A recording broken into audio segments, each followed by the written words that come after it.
নমস্কার বন্ধুরা, আমার চ্যানেলে আপনাদের স্বাগত জানাই। আজকে আমি আপনাদের বানিয়ে দেখাবো চিলি চিকেন। তার জন্য এই মাংসটাকে পিস পিস করে কেটে ধুয়ে রেখে দিয়েছিলাম। আমি হাড় সমেত মাংস নিয়েছি, আপনারা চাইলে বোনলেস মাংস নিতে পারেন। এবার 1 চামচ আদা, 1 চামচ রসুন, স্বাদ মতো নুন আর গোলমরিচ গুঁড়ো আর কাশ্মীরি লঙ্কা গুঁড়ো দিলাম। আর আধখানা লেবুকে কেটে ওই রসটা চিপে দিয়ে দেবো। এবার রসটা দেয়া হয়ে গেল। এবার একটা ডিম ফাটিয়ে দিচ্ছি।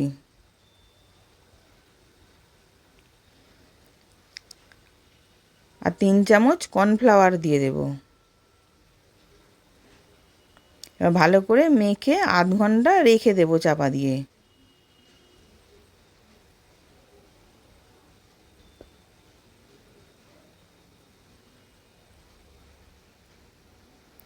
এবার মেখে আধ ঘন্টা চাপা দিয়ে রেখে দিয়েছি। এবার আমি সসটা তৈরি করে নিচ্ছি। 2 চামচ টমেটো সস দিলাম, 1 চামচ সোয়া সস, 2 চামচ রেড চিলি সস,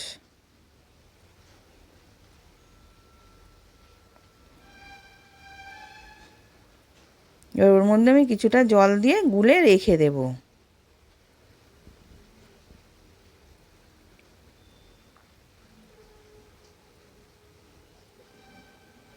এবার আমি আধ ঘন্টা পর দেখাচ্ছি। গ্যাসের মধ্যে কড়াতে তেল গরম করতে দিয়েছিলাম, তেলটা গরম হয়ে গেছে। চিকেনগুলো দিয়ে আমি ভালো করে ভেজে নেব। এবার এক পিঠটা হয়ে গেছে, আর এক পিঠটা আমি উল্টে নিচ্ছি। উল্টে পাল্টে ভালো করে ভাজা হয়ে গেছে। এবার আমি তুলে নিলাম। এবার ওই তেলের মধ্যে রসুন কুচোনো, আদা কুচোনো দিয়ে দিলাম, দিয়ে ভালো করে ভেজে নেব। এবার আদা রসুনটা ভাজা হয়ে গেছে, ওর মধ্যে পেঁয়াজকে পিস পিস করে কেটে রেখেছিলাম, আর ক্যাপসিকামটাকেও কেটে চৌকো চৌকো করে পিস করে কেটে রেখেছিলাম। এবার ওটাকেও দিয়ে হালকা করে ভেজে নিয়েছি। এবার আমি সসটা ওর মধ্যে দিয়ে দিলাম, দিয়ে ভালো করে সসটা ফুটে গেছে। এবার সামান্য একটুখানি চিনি দিলাম, আর একটুখানি নুন দিলাম স্বাদ অনুযায়ী। দিয়ে এবার চিকেনগুলোকে দিয়ে দিচ্ছি, দিয়ে ভালো করে মিশিয়ে নেব।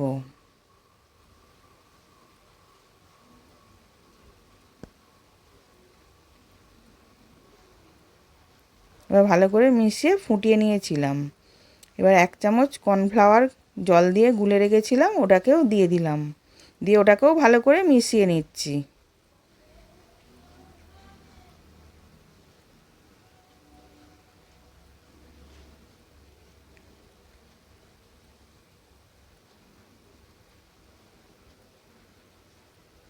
এবার হয়ে গেছে, আমি নামিয়ে নেব। সার্ভ করার জন্য রেডি। আশা করছি ভিডিওটা ভালো লেগেছে। আমি হাজির হব আর এক নতুন রেসিপির সাথে।